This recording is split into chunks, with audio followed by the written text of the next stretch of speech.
Assalamualaikum warahmatullahi wabarakatuh. Alhamdulillahi rabbil alamin.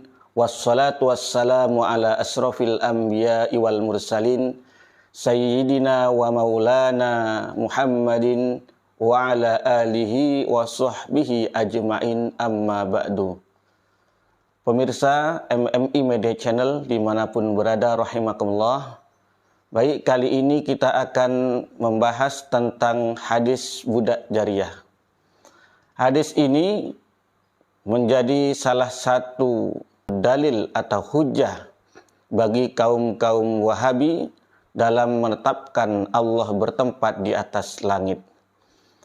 Maka apakah benar hadis ini adalah menunjukkan bahwa Allah itu bertempat di atas langit?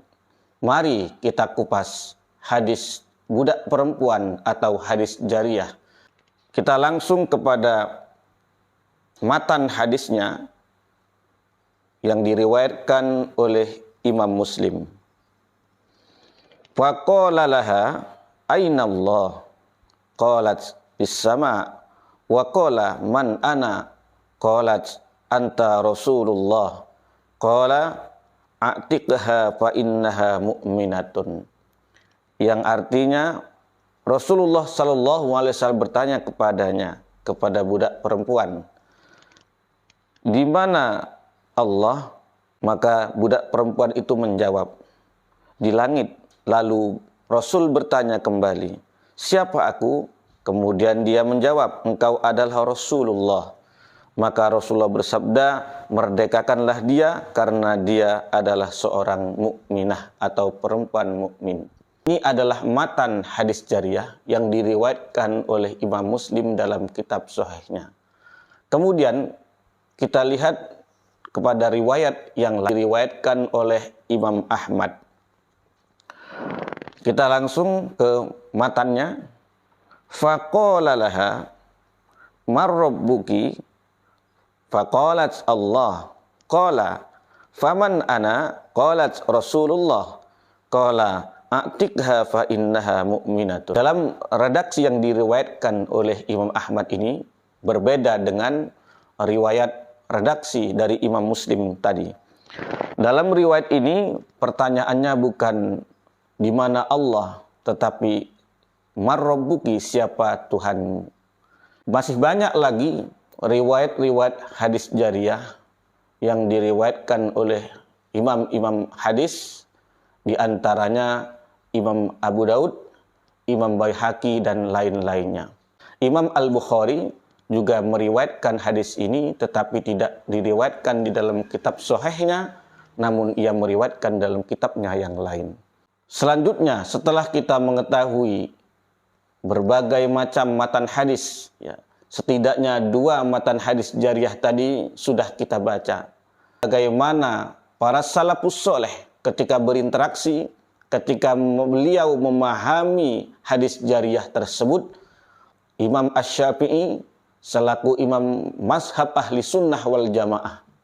Imam Syafi'i selaku imam fikih yang mayoritas mazhabnya diikuti oleh muslimah di Indonesia. Maka mari kita lihat, mari kita baca pendapat Imam Asy-Syafi'i di dalam kitab Manaqib Imam Asy-Syafi'i yang disusun oleh Imam Al-Baihaqi. Di dalam bab ma yu'saru anhu fil iman, bab tentang apa-apa yang diriwayatkan Imam Syafi'i dalam hal iman. Halaman 223, Imam Syafi'i mengomentari hadis jariyah tersebut. Beliau mengatakan, waqtalafa alaihi fi isnadihi wa matnihi. Terjadi perbedaan, terjadi ikhtilaf hadis jariyah tersebut, baik dalam sanad maupun matannya. Baik dalam orang-orang yang meriwayatkannya hingga sampai kepada Rasulullah, itu terjadi ikhtilaf, perbedaan-perbedaan. Bahkan matannya pun terjadi ikhtilaf, perbedaan-perbedaan. Sebagaimana tadi di depan kita sudah baca bersama, antara riwayat Imam Muslim dan Imam Ahmad juga terjadi redaksi yang berbeda. Nah, oleh karena itu, dari komentar Imam Asy-Syafi'i ini, beliau tentu meragukan kesahihan hadis tersebut. Artinya terjadi ikhtilaf di matan, terjadi ikhtilaf di sanadnya, maka kesahihannya pun diragukan. Lalu bagaimana kalau seandainya hadis tersebut sahih? Maka Imam Syafi'i melanjutkan komentarnya. Wa huwa in sahha, dan jikapun hadis itu sahih, faka'annan nabiyya sallallahu alaihi wasallam khatabaha ala qadri ma'rifatiha, menunjukkan seolah-olah seperti Rasulullah sallallahu alaihi wasallam itu tengah berkomunikasi, tengah bertanya kepada budak perempuan tersebut dengan bahasa, dengan kadar kepahamannya. Kemudian lebih lanjut Imam Asy-Syafi'i mengatakan, fa innaha wa amsalaha qablal islami kanu ya'taqiduna fil awsan annaha alihatun fil ard. Budak jariyah tersebut, budak perempuan tersebut, ya, dan orang-orang semisalnya itu sebelum Islam mereka itu beriktikad bahwa Tuhan mereka itu adalah berhala. Berhala itu ada Tuhan mereka yang berada di bumi. Lalu fa'arada an ya'rifa imanaha, maka Rasulullah sallallahu alaihi wasallam menginginkan untuk tahu tentang iman budak perempuan ini. Faqala laha, maka Rasulullah sallallahu alaihi wasallam bertanya kepada budak perempuan ini, aina Allah, di mana Allah? Hatta iza asyarat ilal asnam arafa annaha ghairu mu'minatin. Falamma qalat fis sama arafa annaha bari'at minal awsan wa annaha mu'minatun billah allazi fis sama'i ilahun wa fil ardi ilahun. Ya, sehingga kata Imam Syafi'i, apabila dia berisyarah kepada berhala-berhala, maka diketahuilah bahwa sesungguhnya budak perempuan itu tidak beriman. Nah, tetapi ketika jawab budak perempuan tersebut fis sama, di langit, maka diketahuilah bahwa sesungguhnya budak perempuan tersebut sudah terbebas dari berhala-berhala yang ada di bumi. Karena sesungguhnya dia adalah mukminah, artinya perempuan yang beriman kepada Allah yang merupakan Tuhan di langit dan Tuhan di bumi. Au asara wa asarat ila zahiri ma warada bihil kitab, atau kata Imam Asy-Syafi'i, komunikasi tersebut atau isyarah tersebut adalah isyarah yang dilakukan oleh budak perempuan tersebut kepada zohirnya, ya, kepada zohirnya ayat-ayat yang termaktub di dalam Al-Quran.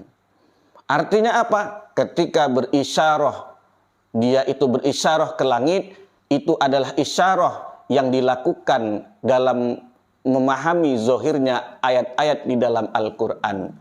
Seperti manfis sama, ya, zohirnya ayat tersebut Allah subhanahu wa ta'ala itu di langit.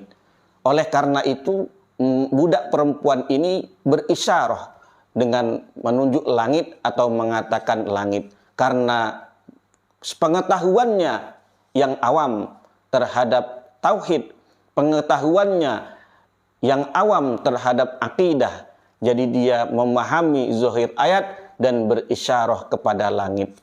Ini adalah komentar Imam Asy-Syafi'i ketika berinteraksi dengan hadis jariyah atau budak perempuan.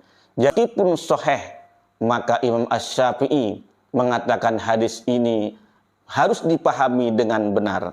Karena sesungguhnya hadis ini bukan hujjah, hadis ini bukan merupakan dalil yang mengatakan bahwa Allah bertempat di atas langit, melainkan hadis ini Rasulullah sallallahu alaihi wasallam hanya ingin menguji budak perempuan tersebut apakah dia beriman atau tidak beriman.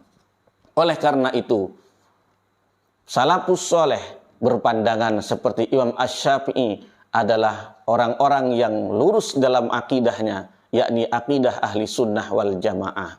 Oleh karena itu, kita pahami kembali bahwasanya meskipun hadis ini sahih, maka kata Imam Asy-Syafi'i, Rasulullah Shallallahu Alaihi Wasallam itu sepertinya berkomunikasi dengan wanita, dengan budak perempuan tersebut dengan bahasa yang dipahami olehnya.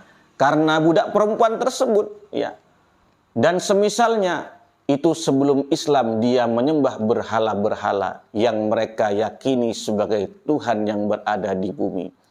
Maka bila dia berisyarat kepada bumi, berarti dia belum terlepas dari berhala. Dan apabila dia berisyarat atau berkata ke langit, maka dia berarti sudah terlepas dari berhala. Inilah pemahaman salafus soleh Imam Syafi'i, imam besar mazhab ahli sunnah wal jamaah.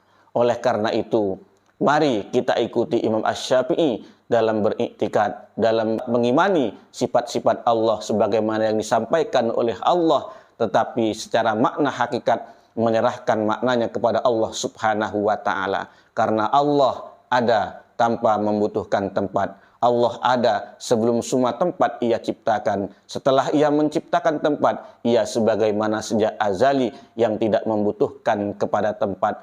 Laisa kamitslihi syai'un wa huwas samiul basir. Tidak ada yang semisal dengannya suatu apapun. Allah Subhanahu wa Ta'ala Maha mendengar lagi Maha melihat. Demikian mudah-mudahan dapat difahami. Wallahul muwaffiq ila aqwamit thoriq. Assalamualaikum warahmatullahi wabarakatuh.